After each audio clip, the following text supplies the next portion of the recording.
recognized symbol of excellence for your entertainment.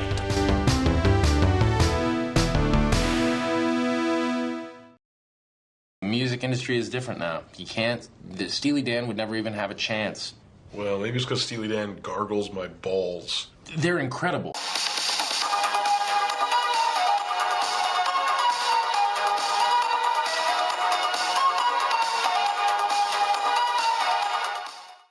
Welcome to Machino Music, a show that puts the music in Machino music, with your host, me, Brett Strong. Today on Machino Music, it's Steely Dan album ranking. You know, you can't buy a thrill. Good afternoon, everybody. Steely Dan album ranking, that's what we're doing here today. I'm planning this one for a while. I think I announced it on the community page, like anybody looks there. So you don't even know if you weren't paying attention, but for like maybe the one person who knows, it's like this was like sometime last year, like a couple times last year, it never got done. I may have even had the thing on 2023 listed. I don't remember, but I remember it was also even filmed at one point, and then for whatever reason I scrapped it. But we're doing it now. It's finally happening. Steely Dan album ranking. Great band. Such, you can almost say an underrated band. Especially if you discover them now. Man. Great group. One of my all-time favorites. Kind of a bit of a slow burn for me, but it was seeing them in concert that really made me go, hey, this band is pretty great. It was just recently after Walter Becker had passed away, so just Donald Fagen. Those are the two masterminds, Donald Fagen and Walter Becker. So that concert was just shortly after Becker had passed away. But it was so great. Just seeing Donald Fagen and just really getting to just feel those songs. So yeah, became a really big fan after that. Started kind of listening more to the albums, and just like, wow, I dig this. So let's get into it here. Steely Dan album ranking. Actually, fun fact, this is really fun. Steely Dan, because they always had a sense of humor and a sort of a satirical nature to their music. They're named after a dildo. Yes. It's the name of a dildo that was in the book, later movie directed by David Cronenberg, Naked Lunch. The book was by William S. Burroughs. There was a device named in that movie called the Steely Dan. And they made it the name. It became a pretty big group. They're named after a dildo. How hilarious is that? So anyway, let's get into it here. Coming at the bottom, I only have one of these albums, but these are tied. So I guess this is Two Against Nature. Also, Everything Must Go. This is their album from 2000, and Everything Must Go was 2003. Those are the last two albums they made as a band. I kind of tie these ones, kind of put these ones together because they're not horrible, but they're also kind of like especially this one, Two Against Nature. I just recently picked this one up and listened to it recently. It's not bad. I mean, it's kind of like knowing what Steely Dan is known best for, which is just like this insane perfectionism. And just making sure everything and getting to all the best musicians.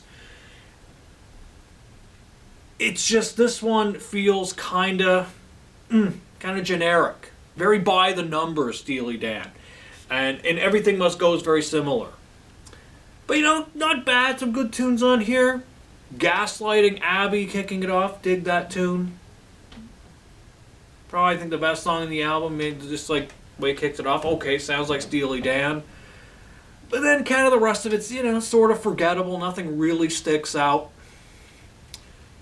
Yeah, so both of those, Everything Must Go and Two Against Nature, kind of tie for me because they're just kind of like not awful. They're just kind of humdrum. Okay, next I'm going from 1975, Katie Lied. Pretty good album. Some great tunes on here. Everyone's Gone to the Movies is one of my favorite Steely Dan songs. Satirical, that one's pretty cool, dig it. Black Friday, Bad Sneakers, that was kind of a hit. Yeah. Your Gold Teeth, too. Another thing that's cool about Steely Dan is there's sort of like prog elements to it, but you wouldn't really call them a progressive rock band. They're very hard to define. I guess the closest would be kind of similar to Frank Zappa. Actually, Frank Zappa was a fan of Steely Dan. He dug kind of what they were doing.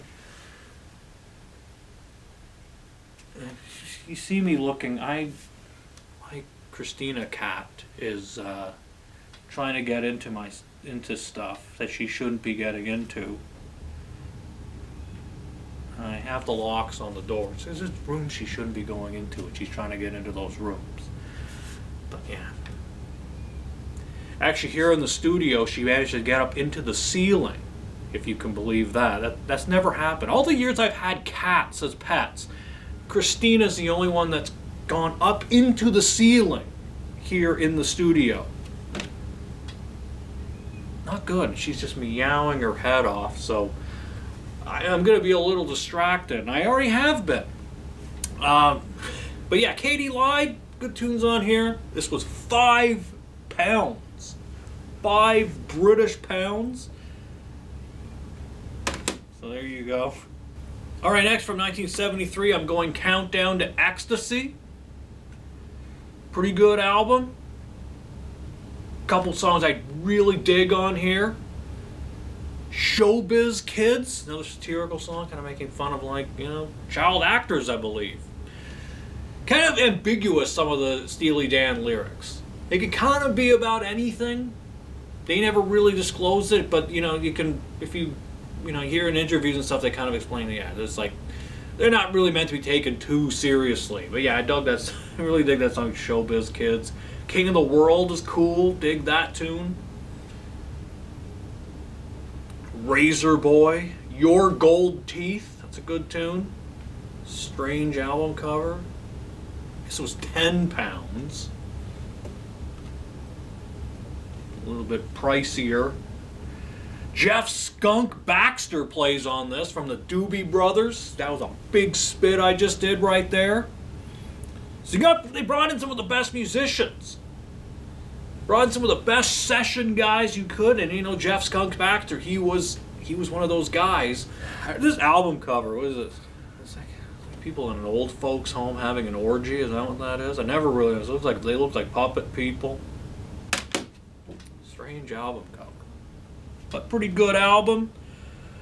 All right, next up from 1974, I'm going Pretzel Logic. Now I could have put Countdown to Ecstasy. I think I did, but Ricky Don't Lose That Number that was the big hit off of here.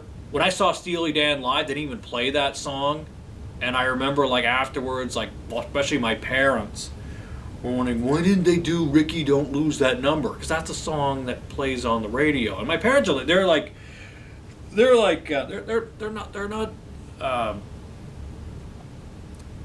not album people. They're singles people. And they thought, hey, I got free tickets, to see this, or whatever it was casino show, you get deals and whatever. So I don't think it was a free show, but then we got a deal. So, my parents went, my brother and I. So they thought, we'll see Steely Dan. And, my brother and I, we're album people. My parents are not album people. But yeah, they were just like, why didn't they play Ricky Don't Lose That Number? I don't know, they just didn't. But some good tunes on here. With a Gun is a great tune. Very underrated tune. Dig that. Any Major Dude Will Tell You. Monkey in Your Soul. Yeah, love those song titles. Yeah. Good album. Pretzel Logic. I at the last minute, want to swap it out with Countdown to Ecstasy, but don't know. They kind of, I guess those ones can be kind of interchangeable for me. I think I wanted to protest Ricky Don't Lose That Number. Great song, but just, you want to be protesting with like the hit. You don't always want to choose the hit song from the hit album. But yeah, I don't know. Still a great album. I mean, those ones are kind of interchangeable for me. Ask me tomorrow, and I'd probably say Countdown to Ecstasy. I don't know. Next, I'm going from 1972. This is a debut, Can't Buy a Thrill. Some great tunes on here. Do It Again. Song I never get tired of. Still hear that on the radio a lot. Really good tune. Dig that one. Dirty Work. Another song I just love. Great. Kings. Great deep cut. No one talks about Kings. That's a fantastic song. Reelin' in the Years, of course. Now it's a big class. I still hear that. That was like probably the biggest hit off this record. Great guitar solo. That's what first got me into that song. Reading about how great the guitar solo was. Well, I gotta hear that song. So yeah, dig it. Reelin' in the Years. Yeah, good debut. Figuring it out still, but I think kind of those bands like, wow, nothing sounds like this. Until this band was going to go on to great things. And I love this album art. Really cool album cover. And that's kind of the logo. They only kind of did it on this album. That's that logo. Great. Can't Buy a Thrill. All right, next up, I couldn't find my copy of this album. I blew my stack looking for it. I'm sure I had it in the pile, but it wasn't there. And I was too lazy to go try and find it. But from 1977, Aja. It's a really good album. Very simplistic album cover, but so great. Black Cow. One of my favorite Steely Dan songs. He opened the concert with that tune.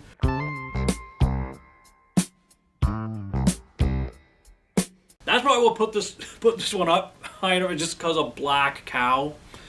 Great album though. So many good. They just a classic. But I couldn't find my copy. Blew my stack. Okay, we're in the top two, everybody.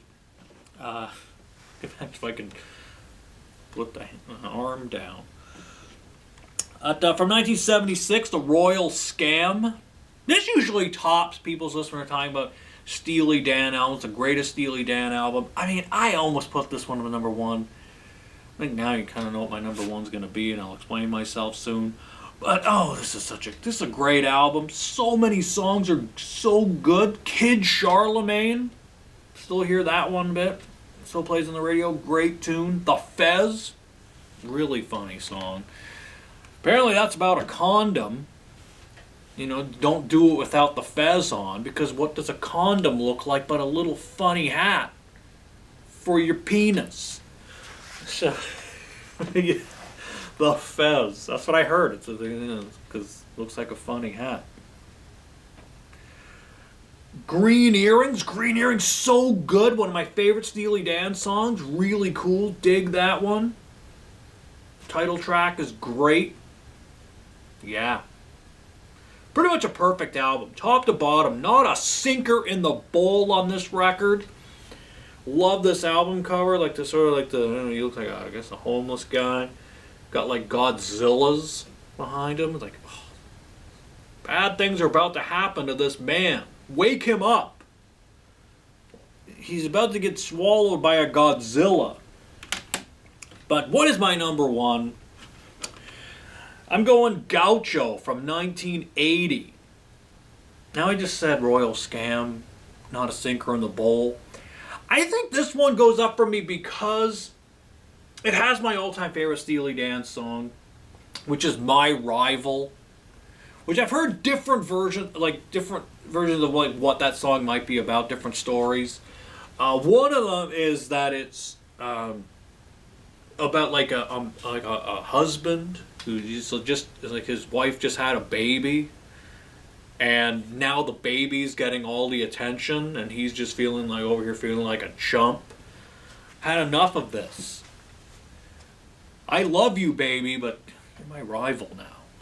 So that's kind of what I've heard. It's a really funny song. Dig it. Title track is great. Glamour Profession. Love that song. Which is about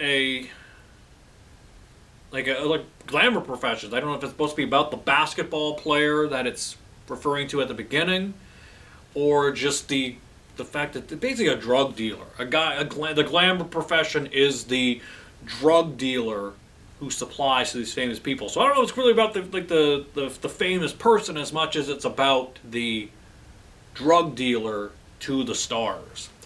So, yeah, really cool song. And that's apparently what it's about.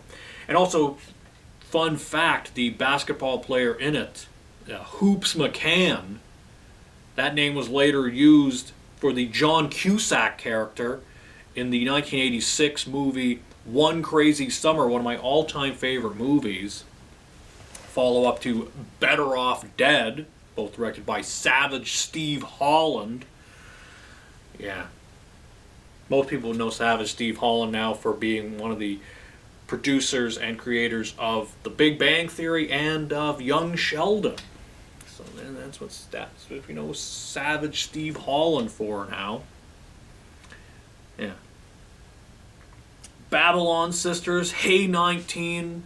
Yeah, some great tunes on here.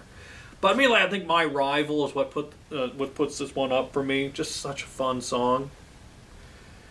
Yeah, so Gaucho's my number one. So there you go, Steely Dan album ranking. Been wanting to do this one for a while. I apologize for getting distracted so much by my little cat, Christina Aguilera. I think she's gone back upstairs now. I was going to let her in on camera. It was going to be great, but no, she would rather just, meow and be on camera that way. Make herself be heard and not seen. She's tricky, I tell you. Tricky! But yeah, big Steely Dan fan. They're one of those groups that may be kind of a slow burn for people. Most people probably won't even get them or understand them, but you just really got to kind of listen to the words and really understand that their music is how technical it is and how thought out it was. I mean, you read the stories of how these guys would construct music. I mean, I've heard it described like bordering on mental illness. Just how meticulous it would. They took this thing and just putting all the pieces together, which sometimes I can identify with. But I mean, this is next level. But that's what made them so great, and just having fun with the lyrics. You can read into the songs. They can mean one thing, might not actually mean that. I find they're kind of similar. I'm a big Frank Zappa fan. Kind of similar to Frank Zappa in that way, where you can kind of interpret the songs where this might be about this, but you actually hear them in interviews say, no, it's actually about this, and it's actually something kind of really funny. And the descriptions I gave in this episode are kind of just stuff that I've heard. I don't know if it's 100% true, although I think the Fez is true, because that's just too fantastic to not be true. Yeah, that one's really that one had the story that's just really funny. But yeah, Steely Dan, fantastic band. Saw them live, great concert, one of my favorite concerts I've ever seen, I'd have to say. So, finally did this, and if you're a fan, I hope you enjoyed this. That's it for this week. Until we meet again, this is Brett Strong saying good journey.